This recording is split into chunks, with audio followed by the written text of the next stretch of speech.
Thanks for the link, Bill. Hey, Carol, no problem. Glad you made it.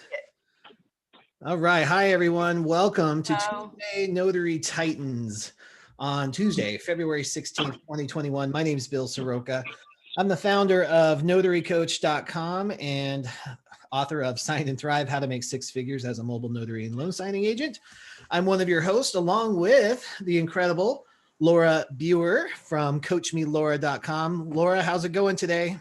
Pretty good. Taught a class, got home in time to join you guys. All in a day's work. It's all good. I don't know how you do it. I love it. Thanks for being here. You excited about anything this week? A lot of live, I don't know if you want to call them calls, live shows, live events, whatever you want to call them. But I have a lot of them, and I've already done a couple on Clubhouse, and I've got more coming up this Saturday. I know we'll talk a little bit about Judy's event. I did one with Ty last Saturday, and I have a meetup, e-meetup event coming with you the end of this month. Is it happening? Yes, it is. Okay, it's happening. We're going to talk about all the different ways you can make money. Yeah. In fact, since we're talking about that in particular, guys, this is going to be for Saturday, February 27th. It is a free e-meetup for notaries. We're talking about multiple streams of revenue. That's going to be on Saturday, February 27th. I'm putting that into the chat window right now. If you're just listening, though, you can go to notarycoach.com/MSR, multiple streams revenue, MSR, and that will get you the registration link for that. Awesome. Thank you. You've got all kinds of stuff going on. Clubhouse has really changed things as well. If you're not on Clubhouse, guys, that is an iOS or an Apple product only option right now. Within 6 months, they do anticipate it will be on Android though, but it's a new social platform that is voice only. So no video, so no hair, no makeup, no pants. You can just pop in and hear some really amazing conversations from not only the notary community, but all over the place. Big name people are on there that you can follow, and it's pretty fabulous what you can tap into there. Yeah, totally. All right. And then our second host, or third host, or first host, depending on the order, incredible Carol Ray, founder of Notary 2 Pro. Carol, are you able to unmute? Let's see. I can't remember how to do it. Is it *7 or something? Carol, we can't hear you. Can you unmute? Yeah, if you can hear me now. Yeah, sure can. Okay, well, this is weird. I've never done this by phone, but I'm glad I was able to join you. Me too. But, well, I know you're going to ask what I'm excited about. Yes. And that is our new house. Finally, we got in here. It's absolutely beautiful. I'm very excited. Until yesterday when we lost no water. And now today the entire area is without power because it's freezing. Yeah, you guys are taking a hit over there. Here all covered with a blanket and gloves on my hands. Gosh. Wow. Well, stay warm and safe, and I'm so glad that you were able to make it today. So thank you for the dedication to our group. Well, me too. Thank you, guys. Yeah, no problem. Guys, this is just as a Q&A call, very much like an old-fashioned call-in radio show that works best when you raise your hand using the raise hand feature. We've already got several hands up in the air, so we're going to get started here in just a moment. But I do also want to talk about the other event that Laura brought up that's happening this Saturday. Judy Lawrence from the Lawrence Institute for Notaries, you might know her as the Queen of the Apostilles. She is hosting a panel conversation about notary mistakes to avoid.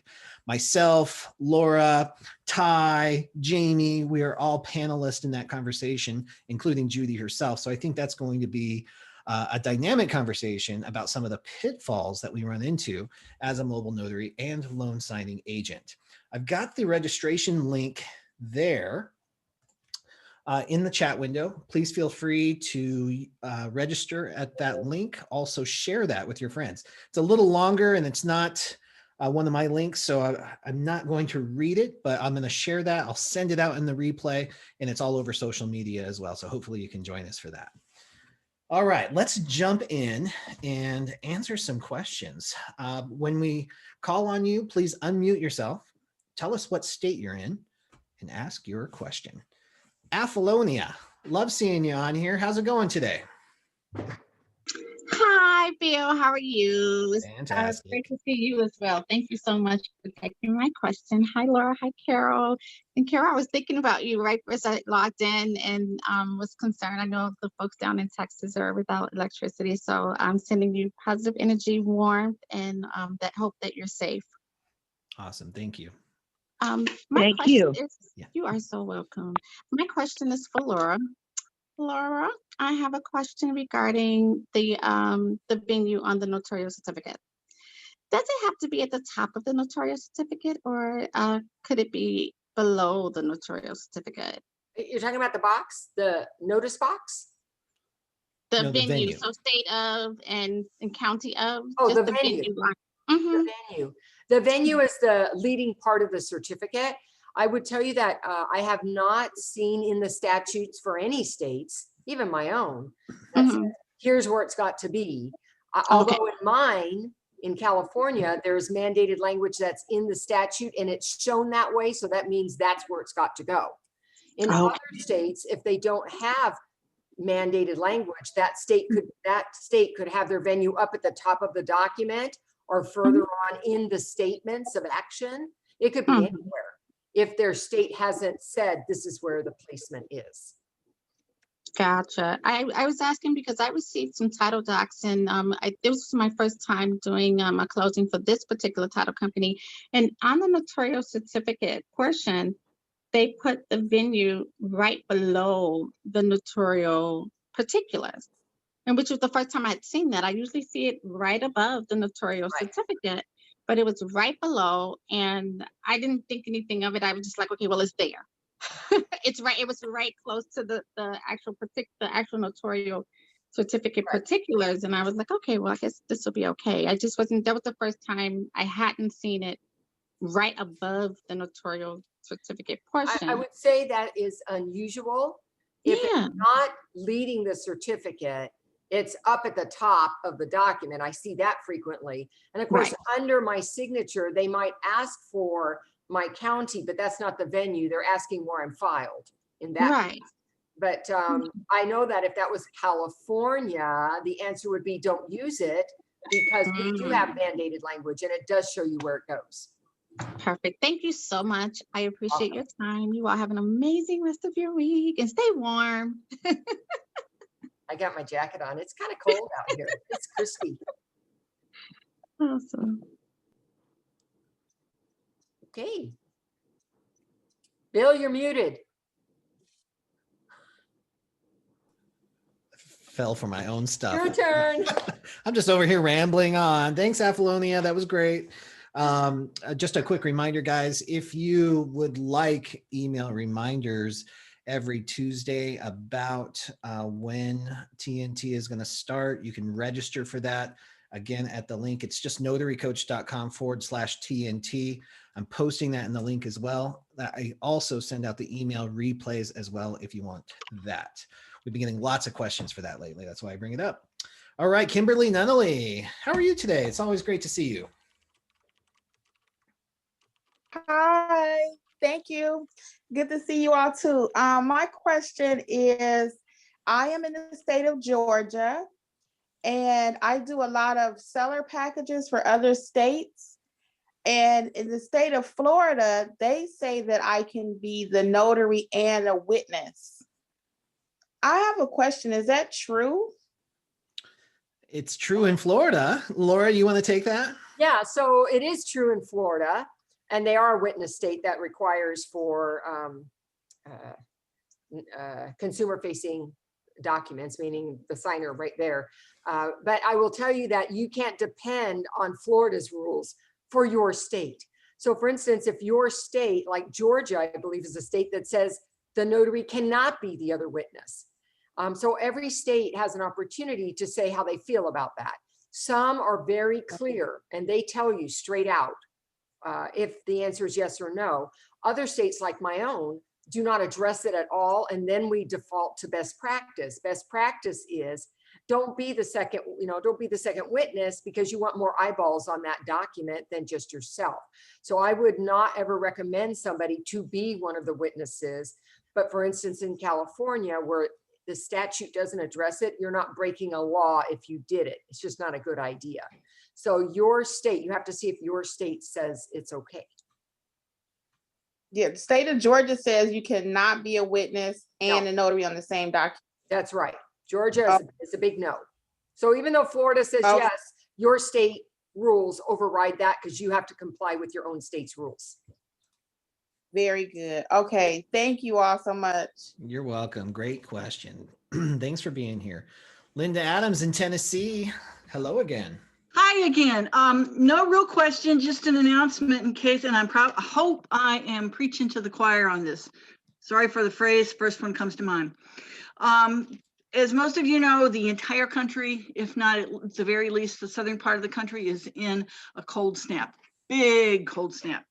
On Monday and again today, FedEx, and that's because I got an account with them, came out with a national service disruption announcement, which means basically because they're declaring this an act of God kind of thing, they are by no means obliged to guarantee delivery of the packages when they were supposed to be delivered. So if you send a package out on Friday, on Saturday, even yesterday on Monday with the scheduled delivery of today or tomorrow, it might not make it. Simply because they only have so many people to put packages on the planes. And right now, from the information I'm getting, is that they are woefully behind in clearing out packages and making sure all the packages that come into Memphis between 1 and 4 in the morning leave between 1 and 4 in the morning. They don't have the staff. People can't make it into work. Suggestion would be too, if at all possible, when you drop, excuse me, when you drop that package off at FedEx, and it affects UPS too. UPS's worldwide hub is in Louisville, Kentucky, and they are in the same belt of snowstorm that Memphis is in right now. Get a receipt, either that or at the very least, write down the tracking number. Notify the party that's receiving the documents that you've dropped them. If you have a copy of the receipt, email that copy, or if you have a receipt, email a copy of the receipt to them so that you don't get a call the next day or 2 days later saying, did you drop our package? Because we didn't get it. Hopefully the entities will understand, but once FedEx accepts delivery, you've done your job.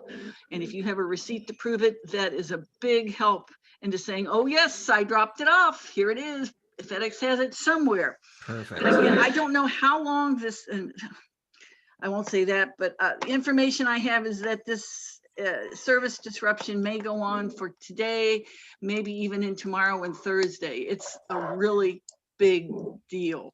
I heard of a station here local to me. I'm in the Knoxville area.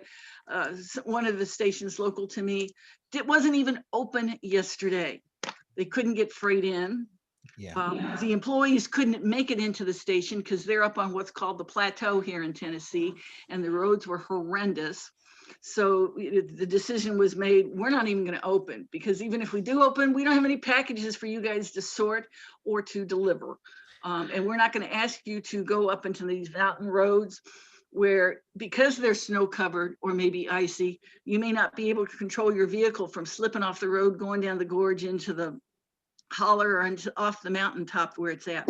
Perfect, so, Linda.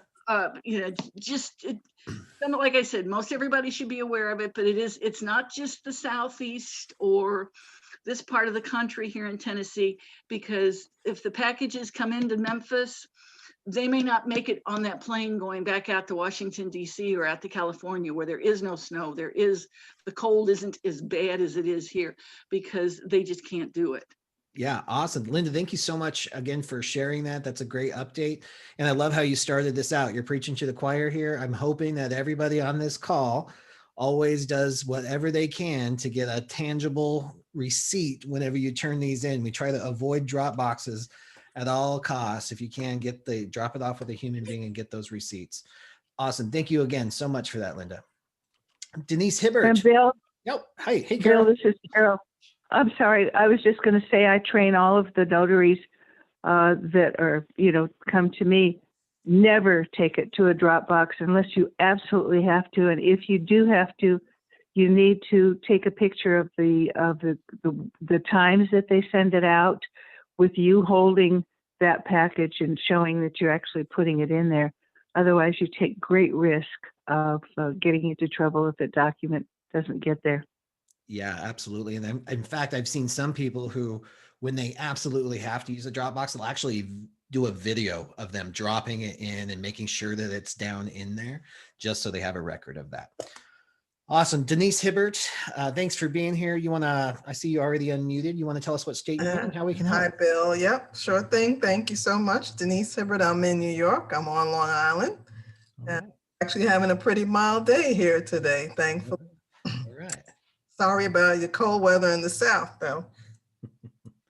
So I have a pretty basic question. It's about the embosser. When do we use it, if we need to use it at all? Yeah, good question. Laura, I'm going to pass this one over to you too, because you've used them.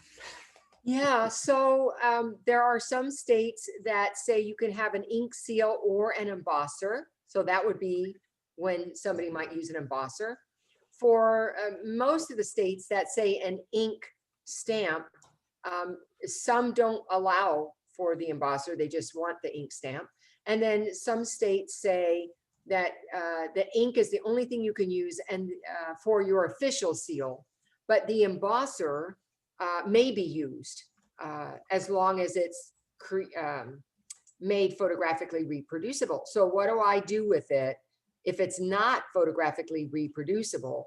I use it for two purposes. One is for all my apostille work.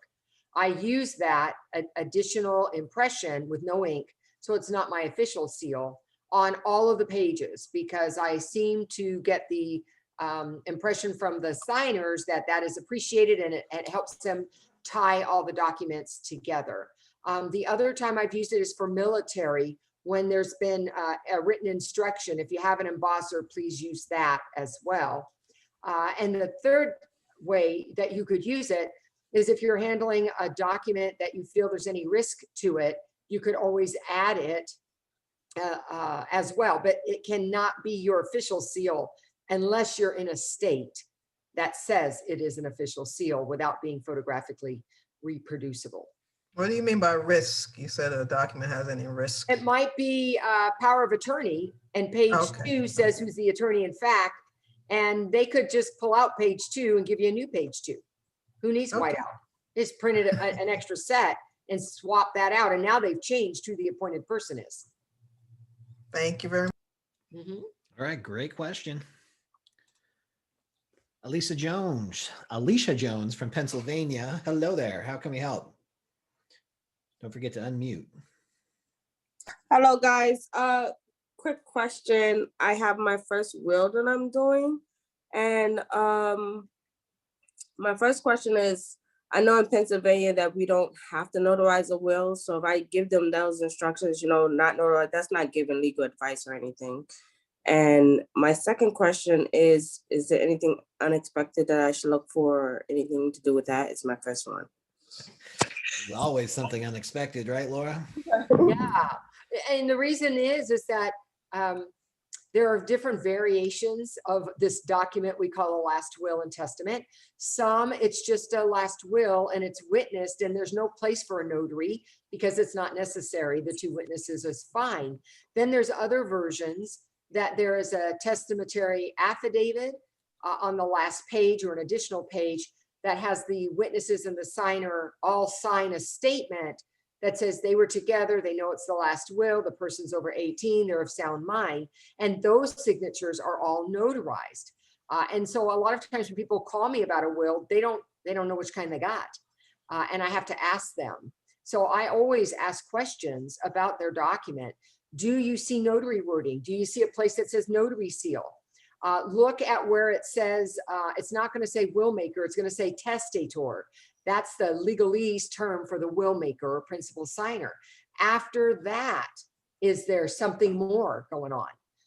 Because sometimes people don't realize that notarization isn't what makes it valid. It's the witnessing.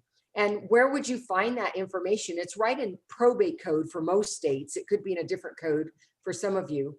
And in probate code, it says what it takes to make it valid. The person has to be 18, it has to be written, it has to be this, that, the other thing. And that's where you know that. So in terms of sharing with somebody about a will not needing notarization, if you're sharing in general terms, so in general, wills only require 2 witnesses who are impartial for your will to be valid. Right. That is information anybody could get on the internet. If you said, in your case, it would be a good idea to get that notarized, that's legal advice.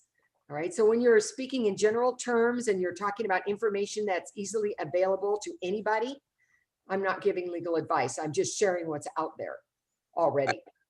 If I start personalizing it to their situation, I've crossed the line. Okay. All right. That's great. Thank you so much. Yeah, great question. And for those that run into the same problem too, Laura has some of the most detailed training available on the internet for this in her Laura Biewer Presents training and replay library. If you haven't got into that, you'll want to check into it. It's like having a notary expert like Laura in your pocket. I'll post the link in there too. You get lifetime access for one small fee. Beth from Orange County, California. Thanks for being here. Thank you. My question is for a company name. I've been hearing that if you were going to, my husband and I are doing the business together. We're losing you, Beth. Okay. Can't hear me? Yeah. There we go. Is that better? Yeah. So for a company name, my husband and I are doing the business together. And I was hearing from an owner of a signing agency that we talked about having a company name.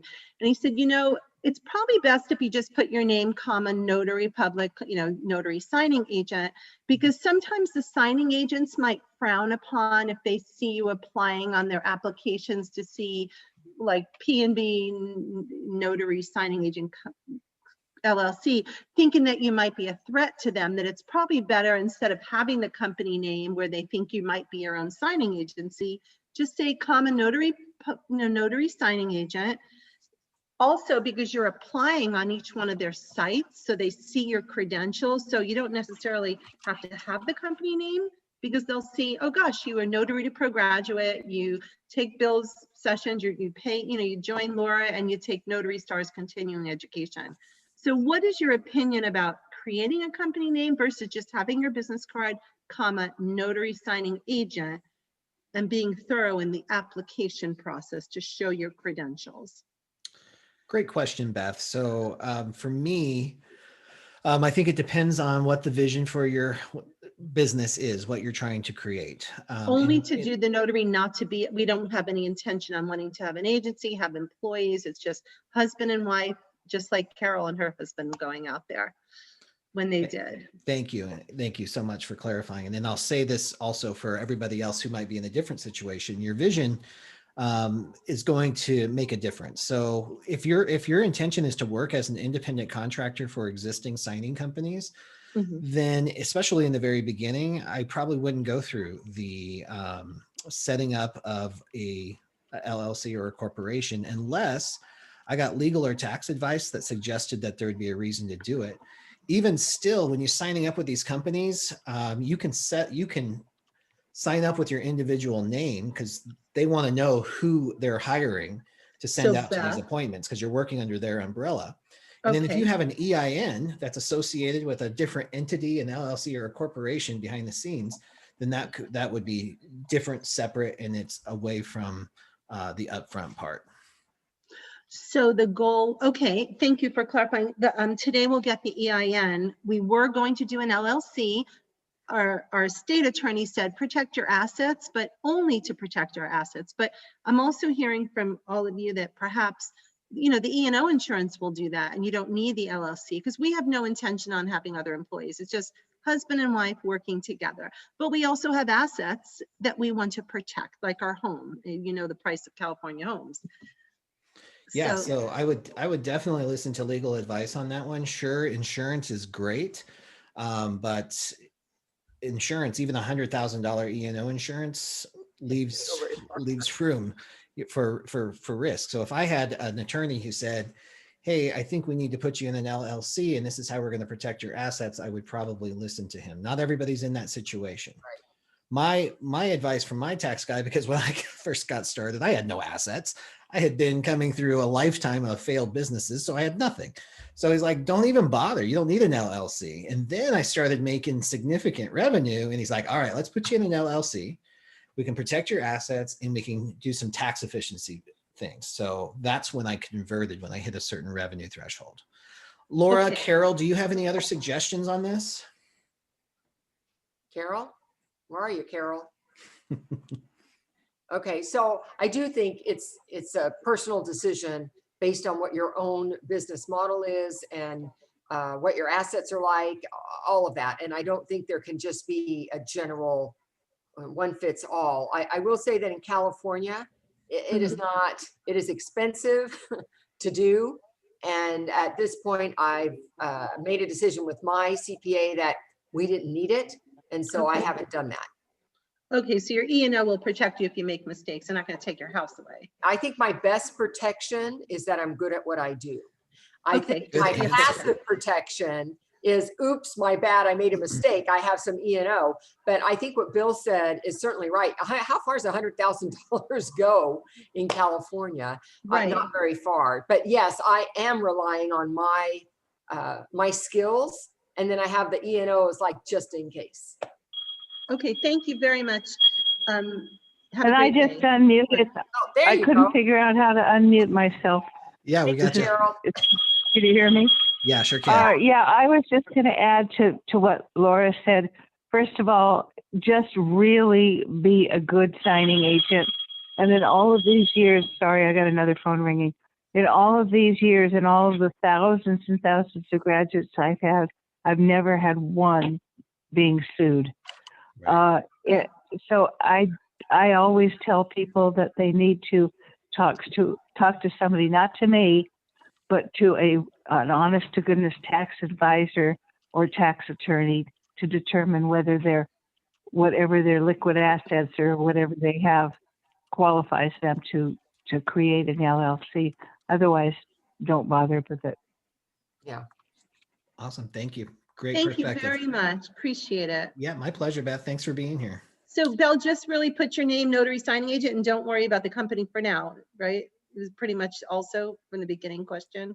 Yeah, when you're signing up when you're signing up with the existing signing agencies, that's probably what they're going to be looking for anyway. Okay, very well. Thank you, everybody. And then the EIN, like Carol talks about a lot, helps protect your social security number.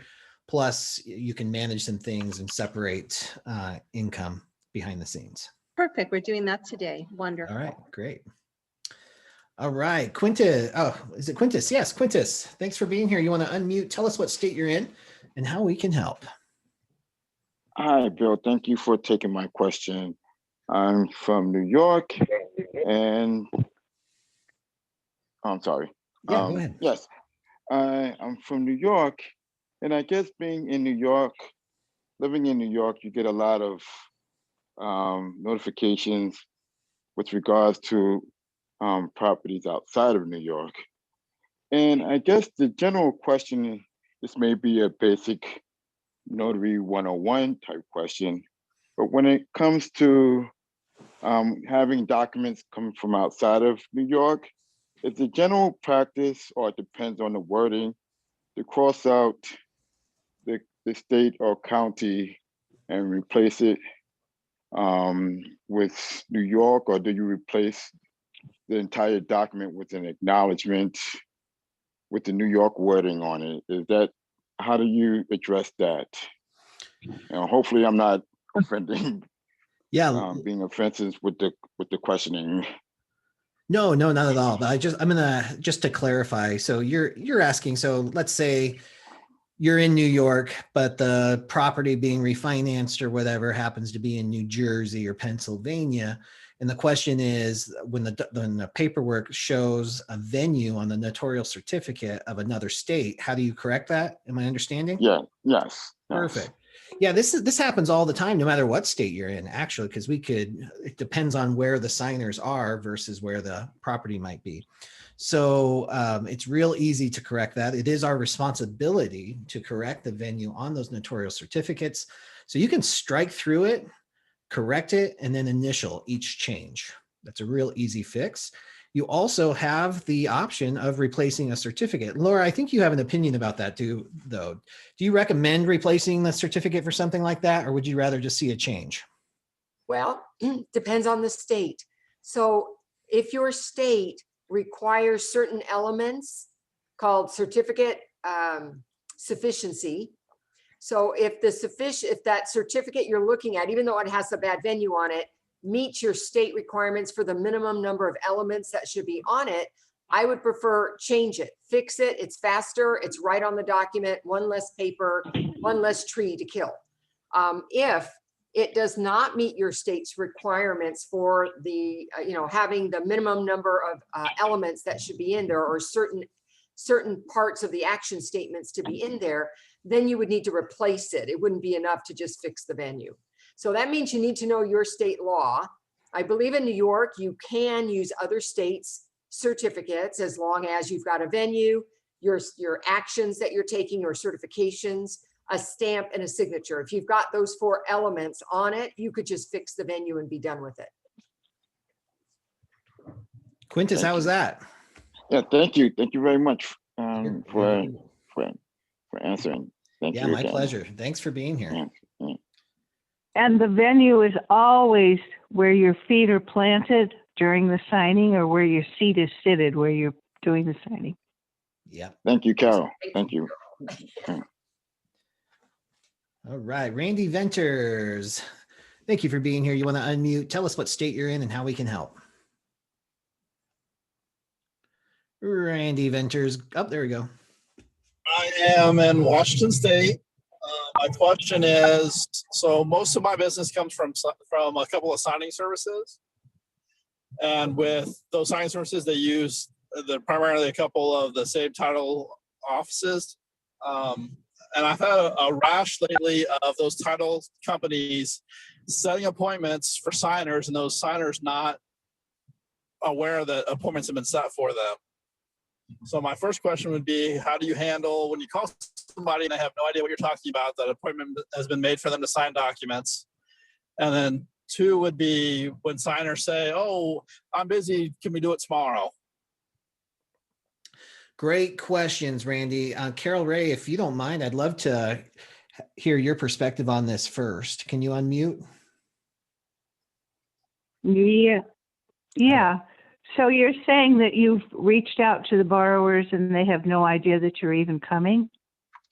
Yeah, I call them up and say, hey, I'm Randy, I'm a loan signing agent. I've been scheduled to meet with you to sign your refi paperwork or your loan documents. And they say, oh, I know nothing about appointment. No one told me about this.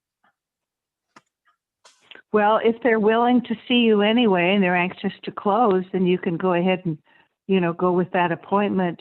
But if they really don't know anything, you need to find out, since they're not aware of it, do you want to talk to your loan officer first, so that they should have gotten their closing disclosure. If you're already setting up an appointment, they should have that closing disclosure. If they don't have it, then they should call their loan officer and make sure that they get that before you ever meet with them. Yeah, great. And I kind of agree. If the borrower, who knows where the communication drop may have been, but if they're willing and able to meet and you've got the documents and the terms seem like it's on the same page, then you can proceed with the signing for sure. And then Carol, how would you handle, because I know we're going to get the chance to talk about this a lot this week in particular, but what if the signer wants to change their signing date willy-nilly to the following day or after? Well, I always tell them that that's a possibility. Of course, we want to go with their schedule, but I always advise the company that calls me that the borrower prefers this other time or date. Make sure that it's okay, that they don't have a rate lock that's going to expire or anything like that, because we want to accommodate ourselves for the customer the eventual customer, and which is the signer. Yeah. The major point there is there are implications to changing the signing date. And it's really important that we at least know that, and know that if the borrower wants to change, we can probably make that happen. But the closing agent, the lender, everybody needs to be on the same page and approve it, because those documents might be what they call date sensitive, meaning they might have to be signed that day. And if they're not, they might have to redraft documents. And that's going to affect the money, the per diem interest rate. Sometimes it could affect some of the impounds depending on the situation. So it's a big deal and it can be done. It just needs to be communicated. Laura, did you have anything that you would add to that? No, I think you guys hit it just right. Perfect. All right, Randy, I hope we helped. All right, Kristen B, thanks for being here. You want to unmute? Tell us what state you're in and how we can help. Hey, it's Kristen. I'm in California. Hey, Kristen. Kristen B. Let me go back on camera here. So I have bad news about my commission. I called them and said, hey, what's going on? It's been whatever, three and a half months. And they said, well, you missed. We asked you on the application what you wanted to name your business, and I left it blank. And then this company that I went through, they never asked me to fix it, so I just assumed it was fine. So they said, oh, we sent you, we sent you the application or whatever they sent me in the mail, a letter in the mail saying to correct it on January 24th. And so here we are 3 weeks later. And I guess my question, this is more awareness / question for those who are in California. Have you been experiencing significant delays with the mail? Yeah, I thought we had been coming out of the mail delivery since the beginning of the new year, but who knows? Okay, so Anthony says very significant. Yeah, it sounds like there's a delay in the mails. And remember too, that there might be a processing delay actually at the Secretary of State. They might generate the letter, send it through the process, but it may not actually leave their facility for a few days later. Yeah, I corresponded. Well, I found the woman that got commissioned on the Facebook that I had posted on. And then there was another girl, Melanie, I can't remember her last name. I was looking at her name, and she took the test on October 10th, which was about 2 or 3 weeks before me. And she got the letter in the mail 2 weeks later. I guess she's just doing the math on the date there. So, okay. Yeah. Everything is taking longer to get done, especially, I'll have to go back and read those, but I appreciate the comments. That's all I'm frustrated. I'm so sorry that happened. You've been so patient I know. in waiting. So what is the expectation there, Laura? Can you help us out when in California specifically? Do they just want you to write your name in if that's going to be the name of your business, or is it your name? Now, if you don't have a name, you can just write self-employed, but it's expected you fill it out. Got it. Yeah. Yeah, no blank boxes. If it doesn't apply, put N/A, figure it out, but don't send it with blanks, because that's what will happen. Somebody else I was helping, she didn't put her principal place of county on it, and they just sent it back and said, okay, you need to put this in before we do anything. And the thing is this going back and forth just extends everything. Oh my God, I know. It's been, now it'll be 4 months, but I know, lesson learned, right? I missed the box, and I'm in that profession to not miss boxes or miss spaces, right? Right. All right, Kristen. Well, thanks for sharing that, and hang in there. Yeah. All right. Kim Flanagan, always love it when you're on our calls. How's it going? Oh, hello. Always good to see you too. I was a little late getting on, but I was so excited to hear Laura talking about an embosser that I had to pipe in. But I have a question. I'm so excited I have an embosser, but I've never used it. If I'm not using it as my normal stamp, because we can't see it, but I'm using it to to attach my loose certificate to another document to show that they're connected. What are the guidelines? Do I, is it okay for the embosser to go over writing, like typed writing at that point? Or can I crimp just the edge to show that there's something do they have to see the whole thing? Or are there any guidelines? Don't interfere with writing. even though it's crimping because it messes up the wording and you can't read it anymore. Okay. So, but I have sometimes had to do a half a seal because that's all the room I had. And so I did the same half a seal on all of them that way. So they saw that it was there and it was the same, but I would never put it over wording. And there is no guideline. It could be at the top, at the middle, at the bottom, just where there's white space. And wherever you do it, try to do it in the same spot on all of them so they're not looking all the time, well, where is it? Oh, so I'm not taking the certificate on top of the original and crimping through both of them. I'm crimping each one individually. You could do that if the white space is, buried up, but it may not be white space underneath. Right, so right. That's why I do one at a time so that I can place it and I don't accidentally crimp the wording. That's so cool. That's exactly what I wanted to know. Okay. And while I'm on here, I got a hot tip I think I sent it to a few of you, but I got a hot tip. If you're looking for a bathroom when you're on the road, there are 2 apps. One is from Charmin that's called Sit or Squat that helps you find a nearby restroom. And another one is called Flush. And my understanding of the sit or squat is if it's clean, it's a sit. If it's a squat, you may not want to sit. So that's my helpful tip for the day. Hi, everybody. Thank you. Thank you so much for sharing that. I love that they actually came out with this. This was an idea I had like 15 years ago. I was going to call it single stall. It was going to be all the rage. It's in a notebook somewhere. I love that they do this, and finding a clean bathroom or a private bathroom when you're on the road all day. Cause I make it a point, guys, never to use a signer's bathroom. Yeah. I never have. In all the years I've been doing this, I've never used a signer's bathroom. And that's kind of my own personal policy. But you have to find a clean one somewhere. So I love that they came up with those. Yeah, and hotels are always good. If you run into a hotel lobby, they're usually pretty nice and kept pretty clean. So that's my other tip.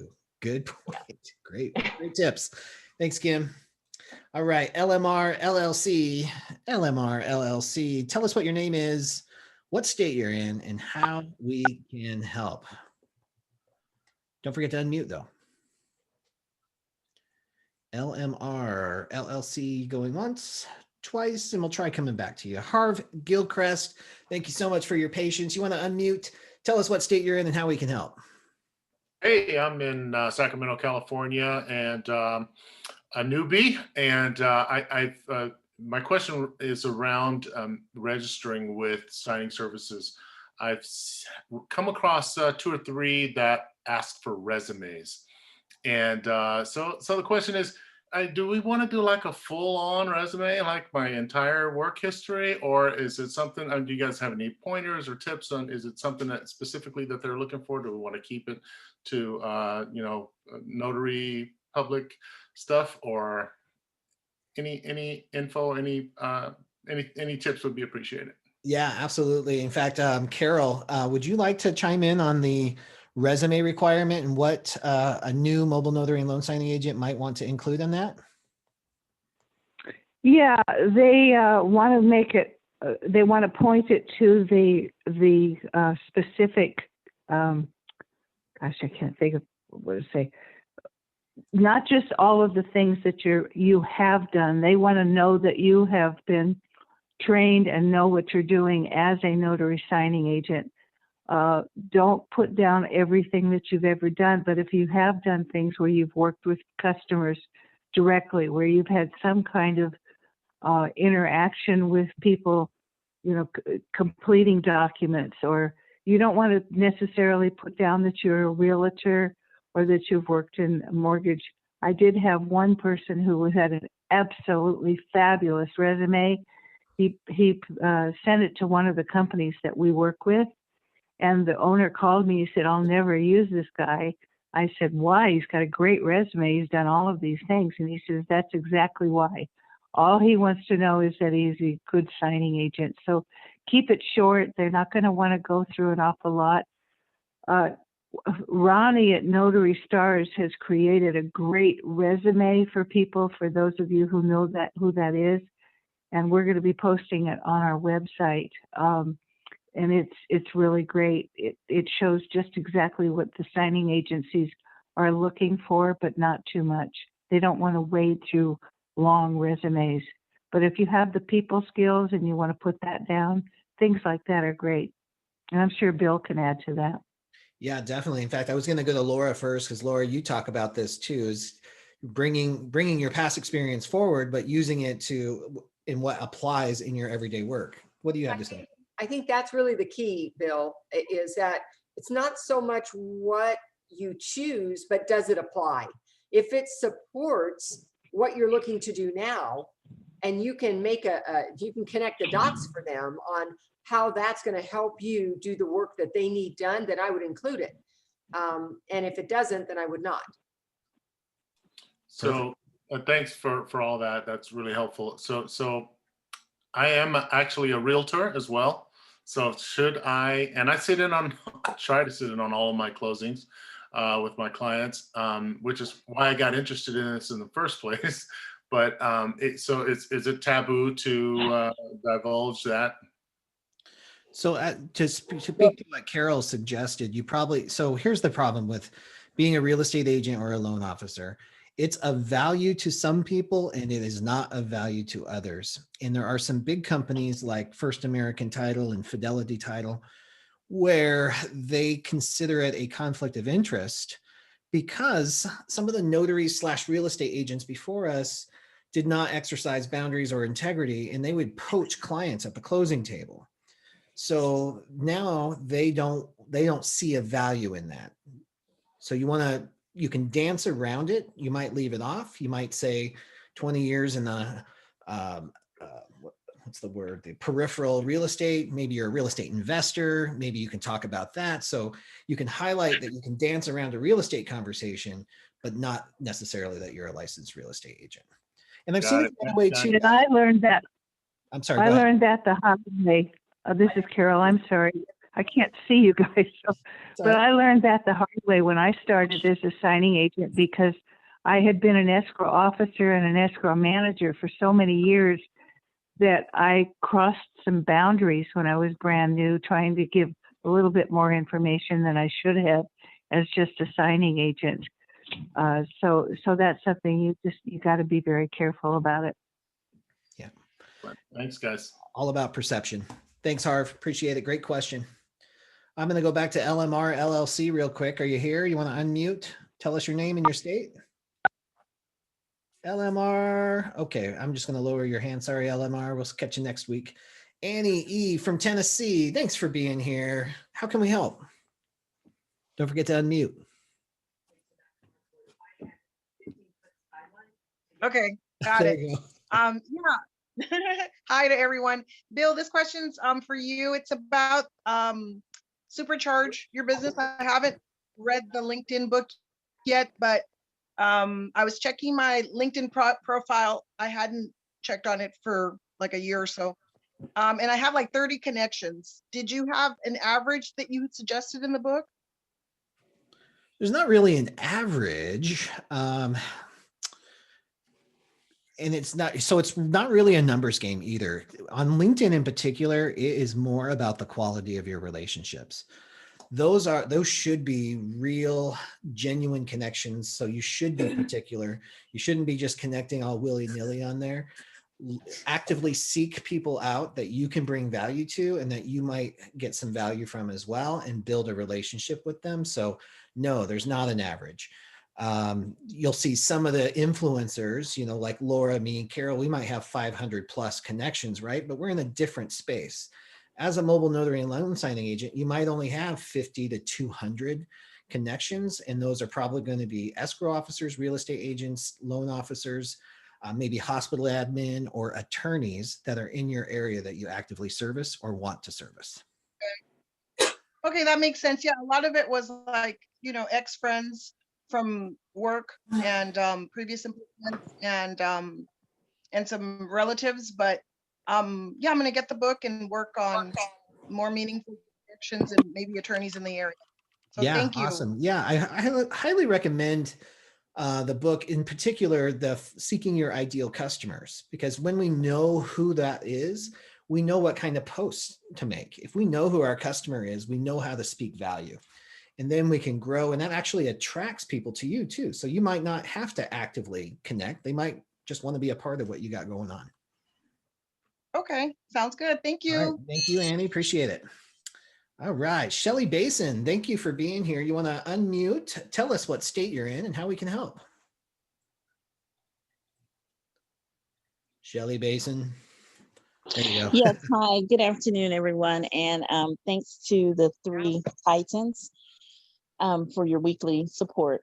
I'm in Atlanta, Georgia, and my question is brief. I simply wanted to know what tracking or / accounting system do you best recommend? I've heard Notary Gadget is pretty good, and there are a couple of others. So I just wanted to kind of follow through on your feedback. Totally. I mean, I think Notary Assist with Sue Hope and Notary Gadget, those are the two most popular. Talking to notaries all over the country, it's like a 50-50 split. I think it's almost like an Android Apple kind of thing. There's just, you either like one or you don't like one and you like the other. But both of them have a really great reputation, great customer service. Sue is very active. Sue from Notary Assist is very active in the notary community on Clubhouse, on the TNT calls. So the support is amazing. Carol, I know you feel strongly about this too. You have a suggestion? Oh, yes. Well, when I was a signing agent, I started with Notary Assist years ago. They have developed that to the point, and they've got some new stuff coming up that can't be talked about. But I love the resource of the app itself and the attention that they pay to detail and customer service. I can't say enough about them. And if you are a Notary to Pro student or graduate, you get a great discount on it, and free for 30-day trial and all of that stuff. So I love that. I have heard that Steve at Notary Gadget has a good product, but I never used it because I'm a very loyal person, and Notary Assist was everything for me. Yeah, awesome. Laura? Thank you. Any Just a additional? quick add to that. For me, when the product is pretty close, I look to the support. I look to how active are they in what my business is about, the notary business. And that usually sways me more is, how much are they into it? Are they just selling this product, or are they really into the whole industry, which I can speak for Sue, she really is with that. And I just do love that every year she's got new and better things. And I started with her when it was just a disc, a CD. Remember those? Sticking. So she's the only one I've used for 10 years. Awesome. Thank you. Shelly, I hope that helps. Anthony, Gary, thank you so much for being here. You want to unmute, tell us what state you're in and how we can help. Hello, everybody. I'm in the state of California. Thank you for having me. And I just have a quick question. I'm still fairly new. Well, I'm still actually waiting on my commission to come back. All right. But I'm interested in using in-person electronic notarizations in California, but there's just not a lot of information out there. So I just wanted to see if there are any resources available that I guess could point me in the right direction as far as like the pros and the cons of doing that in California. Yeah, Laura, what do you think? Well, there's not a lot going on with it. That's probably why you're not finding much. The NNA does have some information on their knowledge center of their website, if you want to learn a little bit more about how that works. And the thing is, it's a computer, but you have to be in person. I mean, you still have to work with them face to face. So there's not a whole lot of advantage yet, other than less paper, to print, because you're doing even the notarizations with your electronic seal on it. Oh. So you could get some more information, Anthony, like I said, from the NNA, and they'll also name some vendors. I think DocuSign is one that works with IPEN, in-person electronic notarization. That's what IPEN stands for. But it's just, there's no inertia to it yet. You're just kind of ahead of the curve. Does that help, Anthony? That is definitely helpful. Thank you. I really appreciate that. And that's it. All Thank right, you. awesome. Thanks for being here. Appreciate it. And I just want to clarify too, because we saw some comments in chat too. There's a difference between electronic notarization, or in particular, IPEN, in-person electronic notarization, which is legal in California. There's a difference between that and remote online notarization, which is not legal in California. So remember the difference there is the physical appearance requirement. IPEN, they're still physically appearing before you, even though you're signing on a tablet or a computer. Remote online, you're in different places. All right. Yeah. Yeah. You know what? There has to come to demand has to happen. Yes. Right. So this, until people are saying, I want this, till signing services are saying, we're going to do this. I think they're kind of holding out, hoping Ron will come one day to California. Don't hold your breath. Yeah. That's all I can say. Well, even with Ron, I think the demand, I mean, we're still in the very beginning stages of all of this. All right, we've got 2 more questions. I wonder if we can get them done in 5 minutes. So Casey Butler, thank you so much for being here. You want to unmute, tell us what state you're in and how we can help. Hi, Bill. I am in Georgia.